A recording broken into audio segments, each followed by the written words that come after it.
इतने सारे कानून बनने के बाद, इतने सारे जजमेंट्स पास होने के बाद भी हमारे देश में लगभग हर घर में प्रॉपर्टी को लेकर कोई ना कोई विवाद बना रहता है। और खासकर जब ये प्रॉपर्टी एंसेस्ट्रल हो, यानी कि पैतृक संपत्ति हो, तब तो ये विवाद और भी ज्यादा गहरे हो जाते हैं। एंसेस्टर प्रॉपर्टी को लेकर हमारे दिमाग में बहुत सारे कंफ्यूजन्स बने रहते हैं।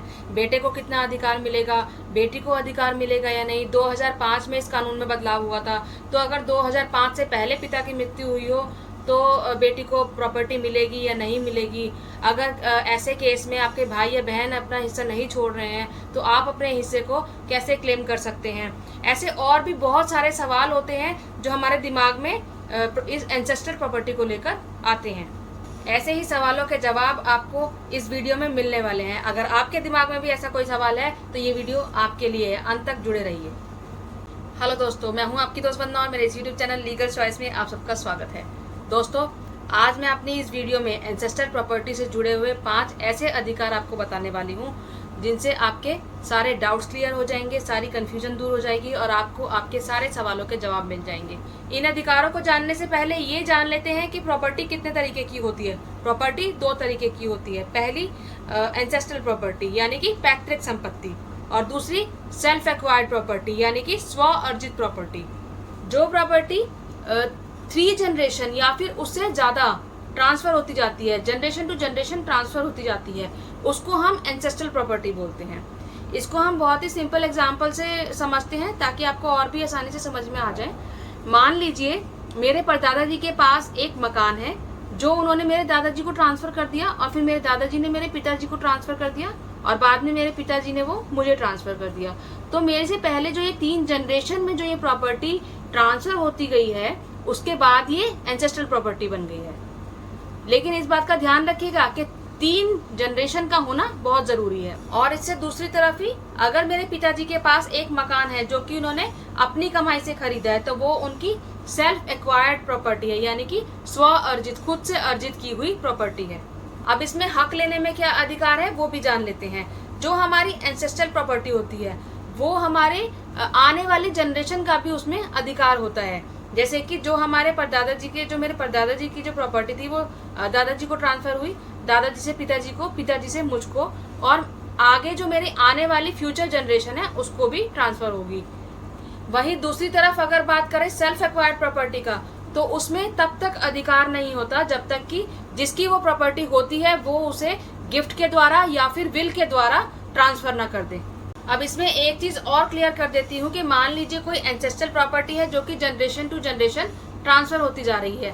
अगर कोई पर्सन उस प्रॉपर्टी की विल कर दे या फिर उसको गिफ्ट में किसी को दे दे, तो वो प्रॉपर्टी एंसेस्ट्रल प्रॉपर्टी से सेल्फ एक्वायर्ड प्रॉपर्टी में चेंज हो जाएगी। एक एग्जाम्पल इसका ले लेते हैं। जैसे मान लीजिए जो प्रॉपर्टी मेरे परदादा ने मेरे दादाजी को ट्रांसफर करी और मेरे दादाजी ने मेरे पिताजी को ट्रांसफर करी, और उसके बाद मेरे पिताजी ने मान लीजिए उस प्रॉपर्टी की विल कर दी, मेरे नाम विल कर दी या फिर मुझे गिफ्ट में दे दी, तो मेरी आने वाली जनरेशन का उसमें कोई अधिकार नहीं रहेगा, वो मेरी सेल्फ एक्वायर्ड प्रॉपर्टी मानी जाएगी। तो अब आप ध्यान रखिएगा कि अगर कोई प्रॉपर्टी जनरेशन टू जनरेशन चलती आ रही है और वहां पर कोई विल नहीं है, कोई गिफ्ट नहीं है, कोई डॉक्यूमेंटेशन नहीं है, बिना किसी डॉक्यूमेंटेशन के वो ट्रांसफर होती जा रही है जनरेशन टू जनरेशन, तो वो एंसेस्ट्रल प्रॉपर्टी है। और अगर कोई प्रॉपर्टी खुद से कमाई हुई है, यानी कि खुद अर्जित की हुई है, स्व अर्जित है, वो हमारी सेल्फ एक्वायर्ड प्रॉपर्टी है।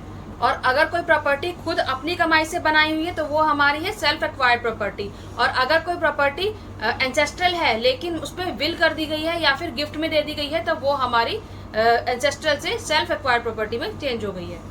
तो सेल्फ एक्वायर्ड प्रॉपर्टी का तो सिंपल है कि अगर आप किसी को ट्रांसफर करना चाहते हैं तो या तो आपको उसको विल के थ्रू करना पड़ेगा या फिर उसे गिफ्ट में ट्रांसफर करनी पड़ेगी। तो अब हम बात करते हैं एंसेस्ट्रल प्रॉपर्टी के बारे में, क्योंकि सबसे ज्यादा कंफ्यूजन एंसेस्ट्रल प्रॉपर्टी को लेकर ही होती है और सबसे ज्यादा प्रॉब्लम भी उसी में आती है। तो आइए जानते हैं एंसेस्ट्रल प्रॉपर्टी से संबंधित 5 अधिकारों की। इसमें सबसे पहला अधिकार है कि जैसे ही आप पैदा होते हैं वैसे ही आपका अधिकार एंसेस्ट्रल प्रॉपर्टी में हो जाता है। ऐसा नहीं है कि आप 18 साल के होंगे तभी आपका उस पर अधिकार होगा, नहीं, जैसे ही आपका जन्म होगा वैसे ही आपका अधिकार उस प्रॉपर्टी पर हो जाएगा। हाँ, वो बात अलग है कि आप उसको क्लेम करने के लिए कोर्ट में नहीं जा सकते, क्योंकि 18 साल से कम एज में डायरेक्ट कोर्ट में केस फाइल नहीं कर सकते, वो आप अपने लीगल गार्जियन के थ्रू ही कर सकते हैं। तो अधिकार तो आपका रहेगा, लेकिन जो प्रॉपर्टी है वो एज अ लीगल गार्जियन आपके फादर के पास रहेगी, और आपके उस अधिकार को आपके फादर भी खत्म नहीं कर सकते। अब इसमें एक चीज और क्लियर कर देती हूँ कि जैसे कि हम बात कर रहे हैं पैदा होते ही बच्चे के अधिकार का, तो पैदा होते ही बच्चे का अधिकार तभी होगा जब उससे पहले की जो 3 जनरेशन होंगी, जो उसके 4 फादर्स होंगे, वो जिंदा होंगे। अगर वो जिंदा नहीं है तो बच्चे का अधिकार नहीं होगा। एग्जाम्पल के लिए मान लीजिए जो प्रॉपर्टी मेरे दादाजी ने मेरे पिताजी को ट्रांसफर करी और मेरे पिताजी ने मुझे ट्रांसफर करी, तो अगर मेरी जो आने वाली जनरेशन है वो मेरे दादाजी के जिंदा रहते अगर वो पैदा हो गया तो ही उसका उस प्रॉपर्टी पे अधिकार रहेगा। लेकिन अगर मेरे दादाजी पहले एक्सपायर हो गए और मेरे जो नेक्स्ट जनरेशन है वो बाद में पैदा हुई, तो उसका उस प्रॉपर्टी पे कोई अधिकार नहीं रहेगा। अब इसमें क्लैरिटी करना बहुत जरूरी है कि जब भी कोई एंसेस्टर प्रॉपर्टी आती है तो उसमें आपका जन्म से अधिकार तभी होगा जब आपके 4 फादर्स जिंदा होंगे। अगर वो जिंदा नहीं है तो आपका उस प्रॉपर्टी में बाय बर्थ कोई अधिकार नहीं होगा। दूसरा अधिकार हमारा है एंसेस्टर प्रॉपर्टी में बेटियों के अधिकार की। बहुत समय से ये मुद्दा बना हुआ है, बहुत समय से ये डिबेट का मुद्दा बना हुआ है कि एंसेस्ट्रल प्रॉपर्टी में बेटियों को अधिकार दिया जाना चाहिए या फिर नहीं दिया जाना चाहिए। 2005 में हिंदू सक्सेशन एक्ट में बहुत बड़ा चेंज किया गया और उसके मुताबिक जो बेटियां हैं, बेटियों का भी एंसेस्टर प्रॉपर्टी पर उतना ही अधिकार है जितना कि बेटों का। इसके कुछ सालों बाद एक लीगल इशू कोर्ट में फंसा जिसमें ये कहा जा रहा था कि ये जो अधिकार है ये उन्हीं बेटियों के लिए है जिनके पिता की मृत्यु 2005 के बाद हुई है। लेकिन जिनके पिता की मृत्यु 2005 से पहले यानी कि इस कानून के आने से पहले हुई, क्या उनको ये अधिकार मिलेगा?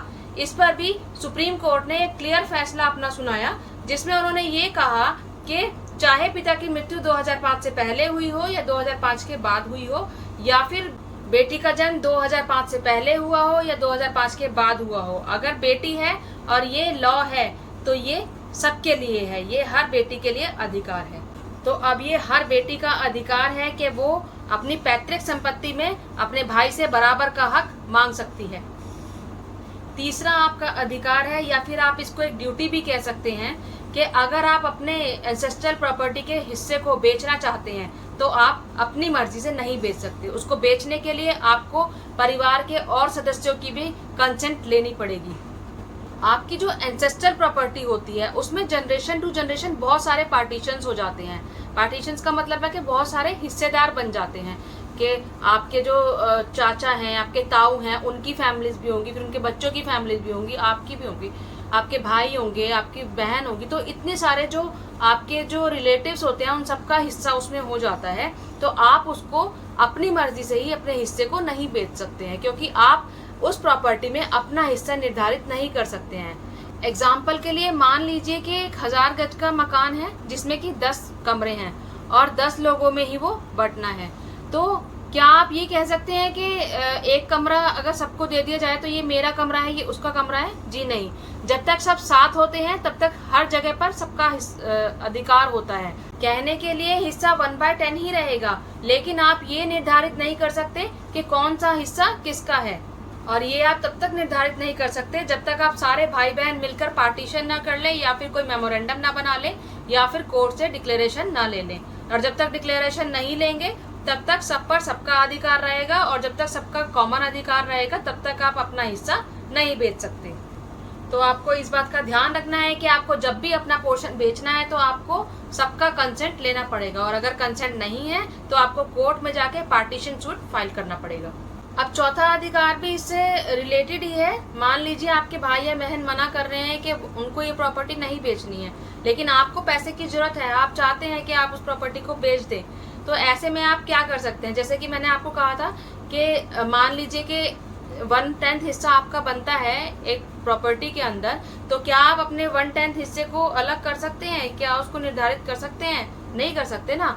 तो आपको क्या करना पड़ेगा? आपको ऐसे केस में अपने जिले के सिविल कोर्ट में जाना होगा और वहां पर पार्टीशन का सूट फाइल करना पड़ेगा। पार्टीशन का सूट फाइल करने के बाद कोर्ट आपके पार्टीशन को निर्धारित करेगी, आपके हिस्से को निर्धारित करेगी, और तब जाके आप अपने हिस्से को बेच पाएंगे। अब 5वां अधिकार आता है कि कोई भी कोर्ट जा सकता है। अगर आपको ऐसा लगता है कि आपकी एंसेस्टर प्रॉपर्टी में आपका अधिकार है, लेकिन आपके जो एंसेस्टर्स हैं वो आपको आपका हिस्सा नहीं दे रहे हैं, या आपके जो भाई या बहन है वो आपको आपका हिस्सा नहीं दे रहे हैं, तो ऐसे में आप अपने जिले के सिविल कोर्ट में जा सकते हैं और कानून का दरवाजा खटखटा सकते हैं, क्योंकि एंसेस्टर प्रॉपर्टी में अधिकार पाने का सबका अधिकार होता है। अगर आपकी उम्र 18 साल से कम है तो भी टेंशन वाली कोई बात नहीं है, आप अपने लीगल गार्जियन के थ्रू कोर्ट में जा सकते हैं और अपने अधिकारों की मांग कर सकते हैं। तो ये थे एंसेस्टर प्रॉपर्टी से जुड़े हुए 5 ऐसे अधिकार, जिनको जानने के बाद आपके सारे डाउट्स क्लियर हो गए होंगे। अगर इसके बाद भी आपकी कोई क्वेरी है या आप कुछ पूछना चाहते हैं तो आप नीचे कमेंट बॉक्स में अपना सवाल डाल सकते हैं, हम आपको जवाब जरूर देंगे। उम्मीद करती हूँ मेरी ये वीडियो आपको पसंद आई होगी। अगर मेरी ये वीडियो आपको पसंद आई हो तो इसको लाइक कीजिएगा, शेयर कीजिएगा और मेरे इस चैनल को सब्सक्राइब जरूर कीजिएगा। धन्यवाद।